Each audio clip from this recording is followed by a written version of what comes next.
नमस्कार। आज हम एक दिव्य रहस्य पर विचार करेंगे। एक ही पराशक्ति के दो सर्वथा भिन्न स्वरूप। एक जिनकी उपासना लंका में त्रिलोक विजेता महाअहंकारी रावण करता था, और दूसरा जो आज भी कश्मीर की पुण्य भूमि में भक्तों पर करुणा की वर्षा करती हैं।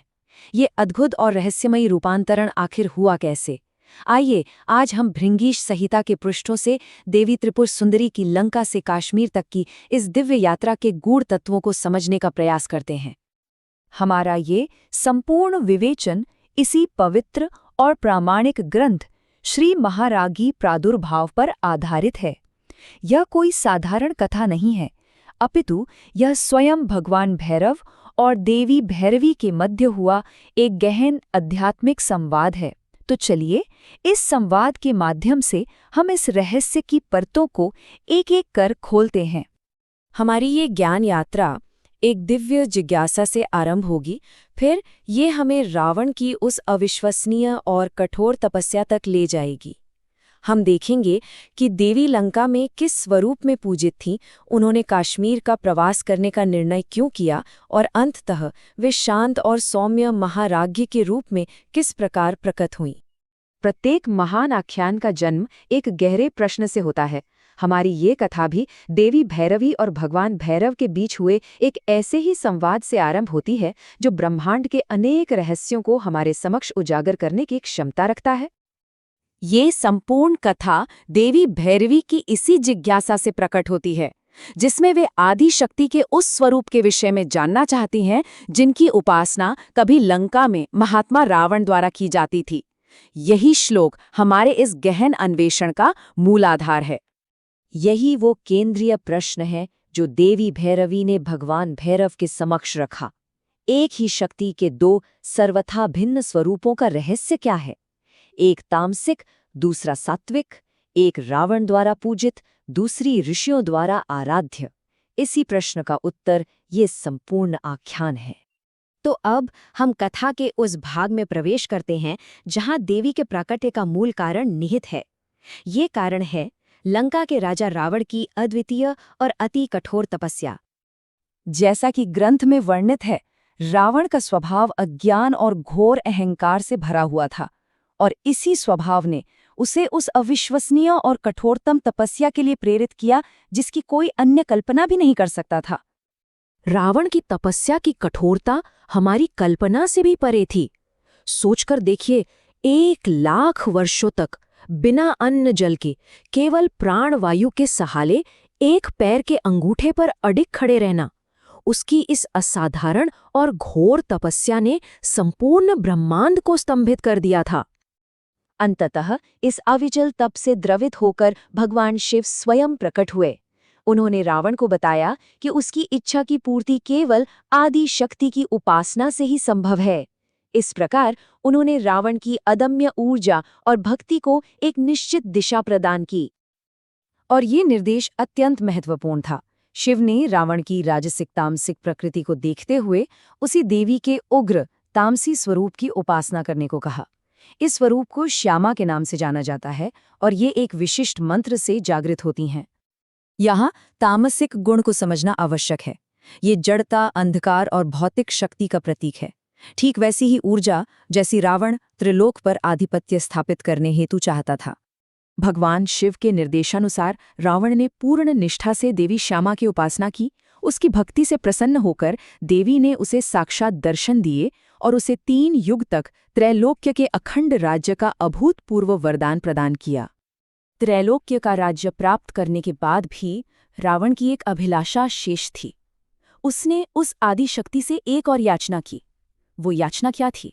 रावण ने वरदान में मात्र शक्ति नहीं, अपितु स्वयं शक्ति के स्रोत को ही मांग लिया। उसने देवी से आग्रह किया कि वे उसकी नगरी लंका को अपना स्थायी निवास बना ले, जिससे लंका और उसके समस्त निवासी सदैव देवी के संरक्षण में रहें। और देवी ने उसकी विनती स्वीकार कर ली। इस प्रकार कथा का अगला अध्याय आरंभ होता है। लंका में देवी का निवास, जहां वे श्यामा के नाम से प्रतिष्ठित हुईं। ये चित्र लंका में देवी के उसी श्यामा स्वरूप को दर्शाता है। यहाँ वे राक्षसों की अधिष्ठात्री देवी थीं, जो उनके स्वभाव के अनुरूप ही थीं, शक्तिशाली, उग्र और श्यामवर्णी। भृंगीश संहिता के अनुसार लंका में देवी का वास ईशान कोण में सर्पों से घिरे एक सरोवर में था। जरा कल्पना कीजिए, त्रिनेत्रा, चतुर्भुजा, महासिंह पर विराजमान देवी का वो उग्र स्वरूप, जिसकी पूजा राक्षस अपनी तामसिक प्रकृति के अनुसार करते थे। और इस प्रकार युगों युगों तक देवी श्यामा लंका की कुल देवी बनी रहीं। वे राक्षसों की प्रत्येक सांसारिक कामना को पूर्ण करती थीं, चाहे वो असीम शक्ति हो, अथाह संपत्ति हो या फिर अजय विजय का वरदान। परंतु कोई भी स्थिति स्थायी नहीं होती, विशेषकर तब जब धर्म का संतुलन बिगड़ जाए। अब हम कथा के उस निर्णायक मोड़ पर पहुंचते हैं जहां देवी ने लंका का परित्याग करने का निर्णय लिया। यहाँ एक स्वाभाविक प्रश्न उठता है, जिस देवी को रावण ने इतनी घोर तपस्या से प्रसन्न कर स्थापित किया था, उन्होंने उसी लंका को क्यों छोड़ दिया? आखिर ऐसा क्या हुआ कि उन्हें अपना निवास स्थान ही बदलना पड़ा? इसका उत्तर राक्षसों के आचरण में ही निहित है। समय के साथ रावण और अन्य राक्षसों के पाप और अधर्म की पराकाष्ठा हो गई। ग्रंथ कहता है कि उनके जघन्य कृत्यों से देवी अत्यंत उद्विग्न और दुखी हो गईं। वे और अधिक वहां नहीं रह सकती थीं। और इस प्रकार देवी ने अधर्म की भूमि छोड़कर पवित्र सती देश यानी कश्मीर जाने का निर्णय लिया।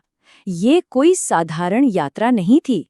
उनकी सहायता के लिए स्वयं मर्यादा पुरुषोत्तम श्री राम ने श्री हनुमान जी को भेजा। वे अकेली नहीं निकलीं, अपितु अपने 360 नाग गणों के दिव्य दल के साथ उन्होंने पांचाल पर्वत श्रृंखला से कश्मीर में प्रवेश किया। कश्मीर में प्रवेश करने के उपरांत उनकी यात्रा ने संपूर्ण घाटी को पवित्र कर दिया।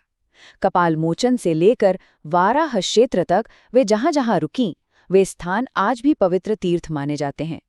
ये केवल एक प्रवास नहीं था, अपितु ये संपूर्ण भूमि का एक आध्यात्मिक शुद्धिकरण था।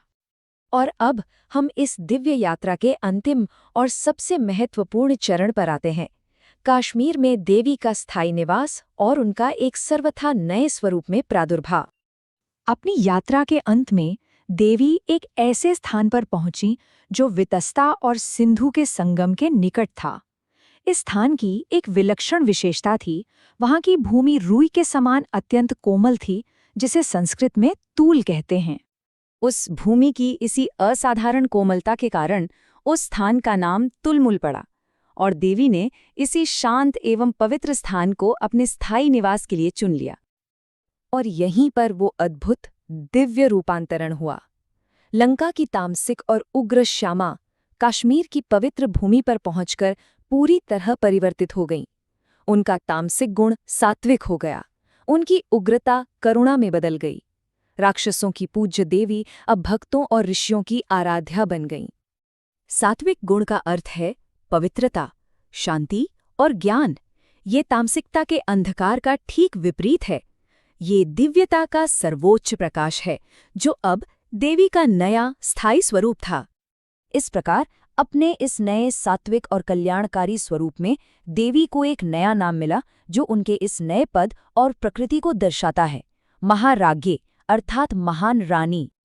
और यहीं पर हमारा श्रोत ग्रंथ भृंगीश संहिता इस दिव्य आख्यान के प्रथम अध्याय के समापन की घोषणा करता है, जिसका शीर्षक है तूलमूल वर्णनम। तो इस संपूर्ण विवेचन का सार यह है कि यह कथा देवी के एक स्वरूप से दूसरे स्वरूप में रूपांतरण की यात्रा है।